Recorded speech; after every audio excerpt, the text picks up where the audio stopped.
నమస్తే. Sushila Karki Nepal interim prime మినిస్టర్గా appoint చేయబడ్డారు. ఈవిడ నేపాల్కి first ever women prime minister. ఈ డెసిషన్ వెనకాల Nepal president, Nepal top military officers and protest చేస్తున్నటువంటి యూత్ మధ్యలో జరిగిన మీటింగ్ వలన. సుశీలా కార్కి గారు ఇంతకుముందే నేపాల్లో చీఫ్ జస్టిస్ ఆఫ్ నేపాల్గా పనిచేశారు అండ్ ప్రజల్లో ఈమెకి చాలా ఆదరణ కూడా ఉంది. అలానే డిజిటల్ పార్లమెంట్ లాగా పనిచేస్తున్నటువంటి వాట్సాప్ లాంటి డిస్కార్డ్ అనే యాప్లో జరిగిన సర్వేలలో సుశీలా కార్కి గారికి ఉన్న పాపులారిటీ బయటపడింది. ఎటువంటి పొలిటికల్ అనుభవం లేనటువంటి సుశీలా కార్కి గారు నేపాల్లో ఇప్పటి వరకు ఎప్పుడూ చూడనటువంటి పొలిటికల్ క్రైసిస్ని ఎలా హ్యాండిల్ చేస్తారో చూడదగిన విషయం.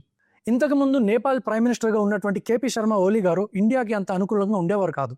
వీరి సమయంలోనే ఇండియా అండ్ నేపాల్ మధ్యలో బార్డర్ డిస్ప్యూట్స్ చాలా పెరిగినాయి. కానీ ఇప్పుడు వచ్చినటువంటి సుశీలా కార్కి గారు ప్రో ఇండియా ఉండడం వల్ల ఇటువంటి విషయాల్ని ఎట్లా హ్యాండిల్ చేస్తారో మనం చూడాలి.